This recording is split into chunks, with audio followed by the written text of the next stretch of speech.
लिडारा सोर आंसो आङो सोरखौ प्रेसिडेन्ट दोनो सोरखौ सेक्रेटारि दोनो सोरखौ मा दोनो बे आं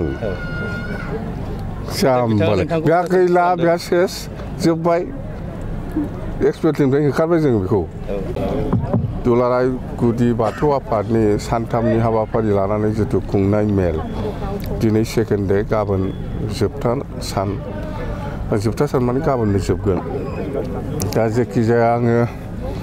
दहाय एसे आगोलावबो आङो बैहाय बिबिसि बर' बाप्टिस्ट चार्च एस'सिएशननि जिथु सभा बेहाय थांदों आङो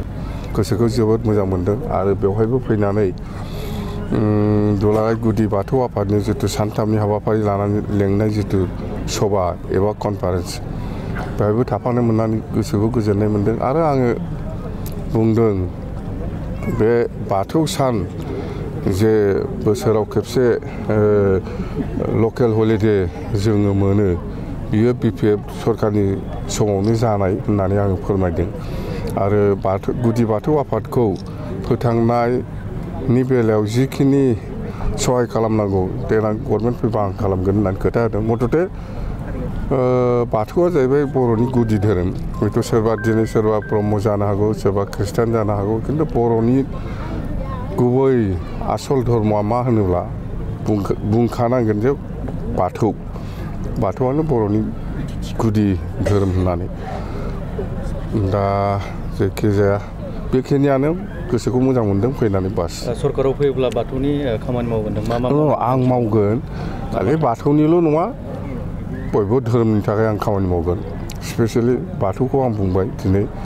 नोंथांमोननि प्रटेक्शननि बा जौगानायनि थाखाय जिखिनि प्रजेक्ट लानांगौ आं खालामना होगोन होनना बुंदों बेखिनि धोरोमनि सायाव मालाबा एसे गुलाय गुजाय जानो फैयो धोरोमखौ लानानै जोंनि गेजेराव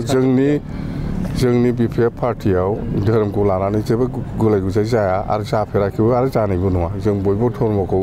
समानै सनमान होयो बिपिएफ हान्जाया आलादा मोनसे सोंथि एक्स बिएलटिनि आफादगिरि बिथांखौ नटिस हरनायनि सायाव बिथाङा नोंथांनि एगेन्स्ट जाम्बा बे जायलायालाय मा लिडारा सोर आंसो आङो सोरखौ प्रेसिडेन्ट दोनो सोरखौ सेक्रेटारि दोनो सोरखौ मा दोनो बे आं जाम्बालाय बेहा गैला बेहा सेस जोब्बाय एक्सपेक्टनिफ्राय होखारबाय जों बेखौ जोब्बाय एक्सपेक्टिफोरखौ नायग्रा जत्न लाग्रा सोरखौ दोननांगौ दोननाङाया आंसो दोनो जायलाखौ आङो दोनदोंमोन दे नों दायथ' लादो होननानै आंसो खालामदोंमोन दा आं बोखारफिनबाय जोब्बाय बे